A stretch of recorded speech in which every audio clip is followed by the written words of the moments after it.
Well, Tim Hogarth, it's fabulous to see you. Nice to see you, David. Now, viewers know you from Dickinson's Real These are Deal. indeed. But you do other things in life. Well, I'm an antique stealer. It's my love. I have always been an antique stealer since being this high. Have you really? Yeah, I have. Yeah. Is it a family thing? No. They all thought I was a bit mad. Did yeah, they? To be honest. So basically, when I was at school, you go to the careers officer. What do you want to be, Timmy? I want to be an antique stealer. You And never said that. Oh, I did, yeah. And they used to say to me, no, it's not going to happen. You can't be an antique stealer.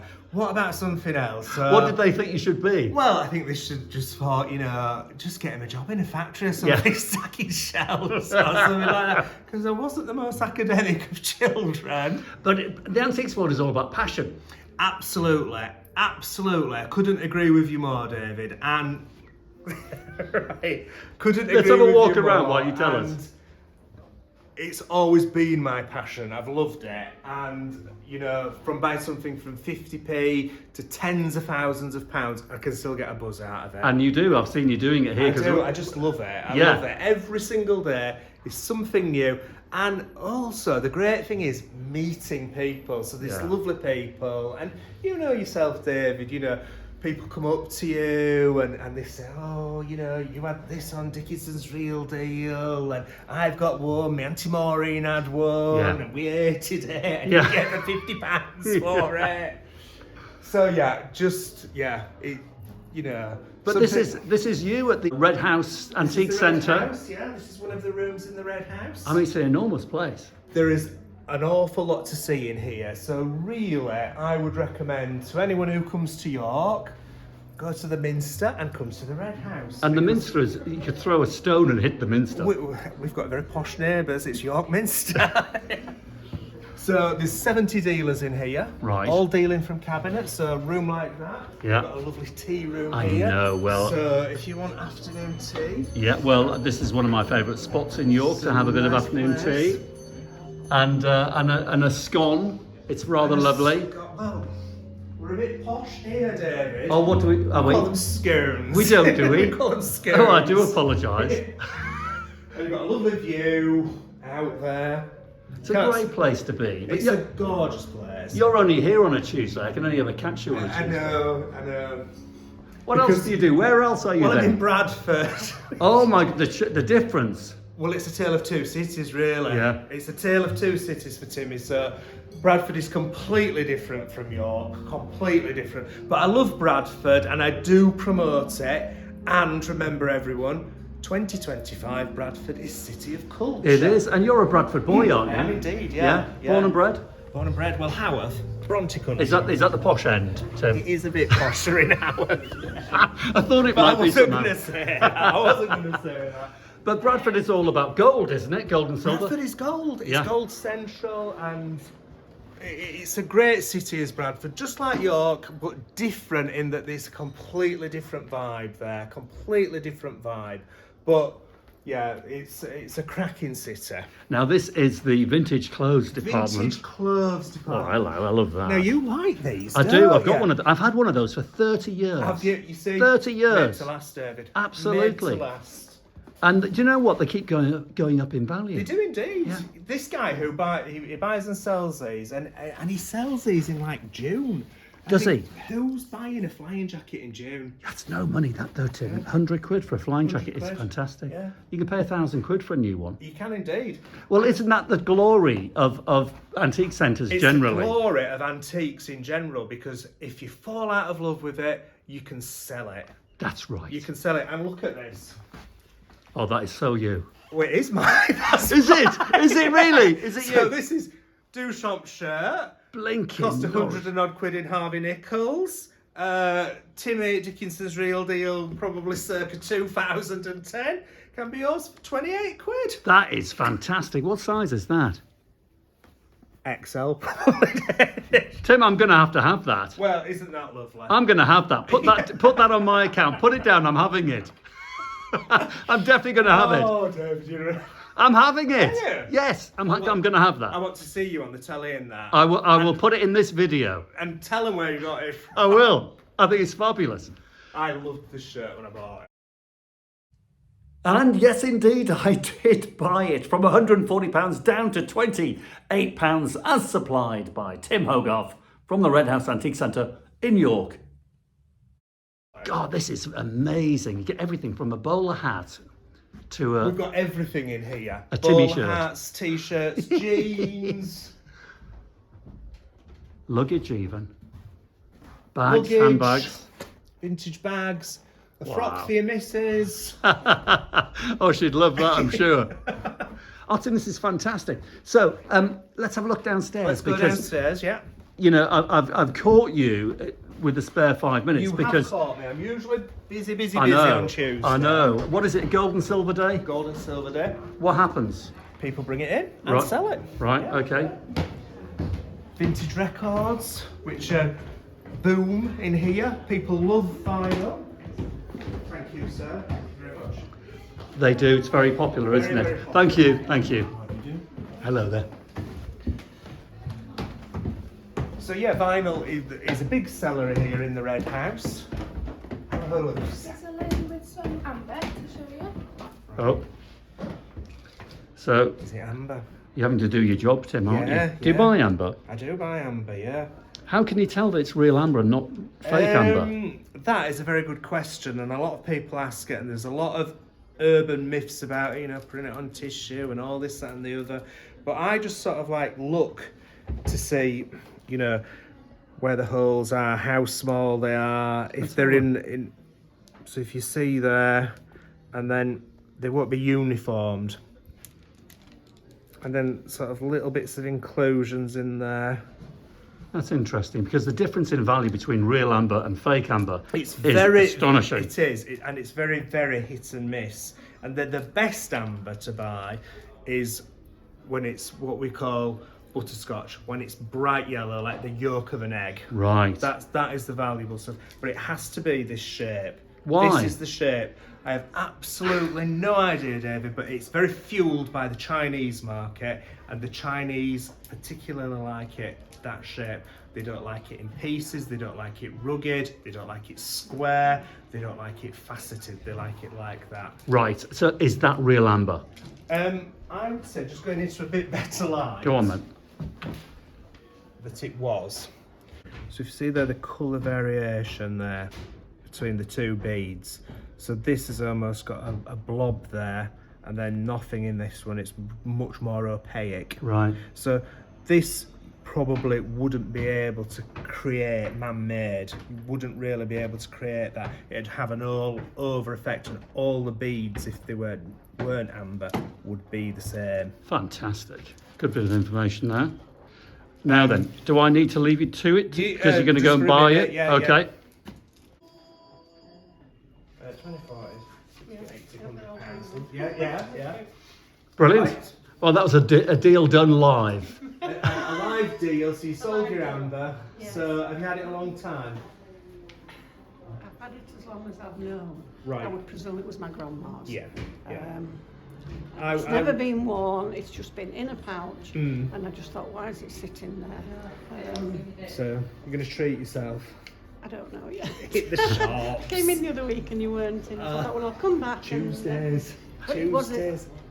No, it wasn't. It was a Monday. What you say? Yeah. Well, Trying to confuse me. Yes, yes. He's always here on a Tuesday. Take my word for it, because whenever I come in and it's not a Tuesday, he's not here. Not no, apart from if it's a train strike, you won't know. Oh no, yeah, exactly. I'm not here if there's a train strike. Oh no, exactly. But thank you very Thank much. you very much, It's love. just as well sitting in my drawer, Yeah, really doing absolutely. things. So thank you very much. All right, nice to meet Yes, you. okay. Good for you. Lovely Thank to very meet you. much. Yeah. Okay, thank you. Bye-bye. Thank you. Bye, love. Bye. Bye. Bye. Bye. Thank you. Brilliant, Tim. You are so busy. It's unbelievable. Yeah, we're This always place is- busy in here. Wow. Yeah. People bring us lots and lots of stuff in all the time, and all sorts of stuff as well. And we honestly, everyone thinks, oh well, Tim just buys gold and stuff. I buy everything. Yeah. Because I do buy everything, and you know, And you just get a thrill out of it, don't you? I do. I love it. I absolutely love it. So, So how long have you been at the Red House for? So the Red House has been open for I think it might be 25 years, and I've owned it for 10 years. Right. So the lady who set the Red House up also owned the Giddel Antique Centre in Harrogate, which unfortunately is no longer with us. That's right, exactly. Yeah. Yeah. And you've got your place in Bradford, which is very small in comparison. It's not much bigger than the cabinets behind you. We have got a very small shop in Bradford, but we've got a big shop as well. Have you? I didn't know that. I only knew the little one. So we've got 2 shops in Bradford. So one is at the bottom of Bradford, one is at the top of Bradford, because Bradford is a moving city. So you cover it all. We're covering all because we've got a new shopping centre at the bottom and a bit of demolition going on at the top. Right. City planners, you see. Yeah. And how long have you been on Dickinson's Real Deal? I've been on since it started, which is 2006. Oh, really? Okay, so you're one of the... boy. Yeah, straight out of school, Tim. Out of school, yeah. So here's a question for you. If you weren't doing this, if you weren't doing antiques, and we know that you've always loved antiques, what would you be? What would Tim be? What would Tim be? Well, do you know what, David? That is a very good question. And I always fancied being. Everyone's going to laugh now. But I was in the Red Cross when I was a young boy. And I wanted to go to Africa and be a missionary. So I would have liked to have done something like that. How wonderful. But when I joined the Red Cross, and I joined the Red Cross so that I could go sort of like Africa and be a missionary. But they just have you shaking a tin in front of wolves on British Red Cross Day. Not that I'm knocking the British Red Cross. No, but not quite what you had in mind. Not quite what I had in mind, yeah. Still time, Tim. Well, you never know. Mind you, I was going to say... If I become a redundant antiques. Yeah, you'll never be redundant, and you'll never retire. I'll never ever retire. Antiques dealers don't retire. They just carry on. They may reduce the workload, but they can't walk past an antique shop, a bric-a-brac shop, a junk shop, a charity shop without going in. It's just, and you'll know, exactly the same. Some call it a disease, but it's a disease Some that do we call love. it a disease. Yeah, and then you end up with a lot of stuff. And the problem with being an antiques dealer is the amount of stuff that you accumulate that you're going to do something with. Well, or somebody might buy it off you, or you just can't resist it because it's cheap. Do you know what? I reckon your house must be like mine. My wife always says to me, our house is furnished with stuff that you can't sell. Exactly. And it's about right. Dealers' houses are It's like that. Yeah. You can't sell it, so you just live with it. Just live with it. Yeah, exactly. But it's better than the high street shops. Well, exactly. And the nice thing is, if you can't sell it and you just live with it, no antiques dealer really buys very much that they hate. No, so they don't. You love everything. Well, you're buying your own taste. You're buying your own taste. So you're never going to get anything that is hideous or... Do you know, that's really interesting because there's 70 dealers in here. So now we're walking into a clock room. Yeah. So we're now buying into this dealer's taste and passion, which is one case clocks. Yeah. And unfortunately, this dealer, well, he's been with us since this building opened, since it opened as an antique centre. Right. And he's retiring. He is retiring. He's retiring, right. And he's selling all these clocks. And this clock room has been a big part of the Red House, really, because the gentleman whose clocks these are, he used to look after the clock in the Minster. Did he? He did indeed, yeah. So, but you see, I suppose we talk about antique dealers not being able to retire, but a clock dealer is going to have to retire because you can't lug these things around forever. You can't, and the problem with something like grandfather clocks is obviously modern houses are not made for them. And they've fallen out of fashion. They have. They have fallen out of fashion in a big way. They have. And unfortunately, that is the vagaries of the antiques business. Well, you know, people think that the world of antiques stays the same. It's dusty and it isn't. It moves. It's not at all. And what happens with antiques is that, and you'll know the same thing, I'm buying stuff that 25 years ago I could have got 100, 150 pounds for 20 quid, 15 quid, I know. You know, and it's sad. And there are some people who are sat on fortunes of things that they've bought that are sadly not worth the money that they paid for them. But in the same time, other things have gone mad, haven't they? Absolutely. What's gone mad in your world? Well, there's all sorts of things that have gone mad. So we talk medals, advertising things, vintage watches. Crazy watches. Absolutely unbelievable. Probably forget your golds, those are the things that have done really, really well. So if you were buying vintage Rolexes 20, 30 years ago, Omegas, Longines, You've made a load of money. you'd be Rockefeller, Yeah, you basically. would. Yeah. Sadly, 20, 30 years ago, I didn't have any money to buy that sort of thing. And then, of course, modern art. Modern art. Now, do you yes. get it, David? Because you're a bit of an artist. I am as a bit. well. I've been called many things, Tim. A bit of an artist is one. I am. Well, I have been called something artist. Anyway. I won't elaborate. It's just jealousy, Tim. Just jealousy. Yes, no, modern art is good. And the thing is, with my art, it sells to collectors all over the world who also have antiques. Modern art and period furniture works. It mixes really, really well. Which is your favourite room here? Do you have such a thing? This is our main room, so I love this room. I know these two These here. two. Double trouble. I know, the double act, mother and daughter. Mother and daughter. Here we are. Hello, you two. Say hello. You're on my YouTube channel already, you two, both of you. Yes, somewhere. The stars. This absolute stars, yeah. Well, is this your favourite place? This is my favourite room. Do you want me to take you into my least favourite? Yeah, go room? on. Yeah. I know where you're going. I know where you're going. So, this is... I've been in here many a time. I mean, I love antiques, I love them, but this room gives me a migraine. It gives me a migraine because there is just so much stuff in here. But I bet they do quite well, though, Tim. He does do well, but I'm terrified of moving. Yeah. In case I knock something off, and he's got everything in here. Absolutely everything. It's a proper hunter's paradise. From though. a singer sewing machine to a pot dog. Yeah. To I don't know what that is. Is it not a hairdryer, is it? For display only. Oh, well. I mean, Oh no, it's a mixer. Oh, is it mixer? You see, I wouldn't recognise a hairdryer if it hit me on the head. I don't use one myself. It's no good for your follicles, David. Well, yeah. Well, if I had any. So yeah, this is my... I love everything in it, but maybe the concept of it upsets me a little bit. Let me show you, before we go, my favourite room. Right, okay. Okay, I'll follow you Right. up there to the left-hand side. To the left-hand side. I know Right which to the room top, is yeah. your favourite room. It's my newfound passion. Is it this room? Yeah, antiquities. Antiquities.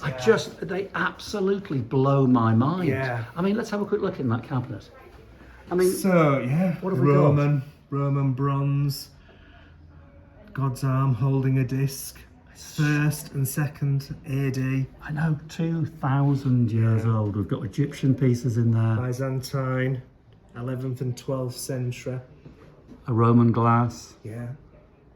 I just find this stuff just mesmerising.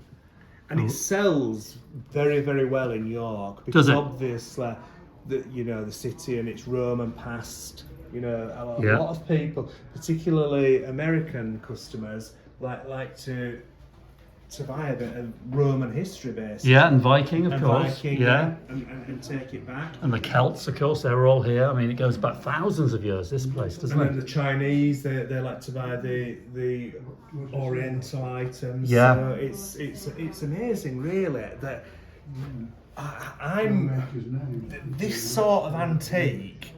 It fascinates me, but I don't really understand it. Yeah.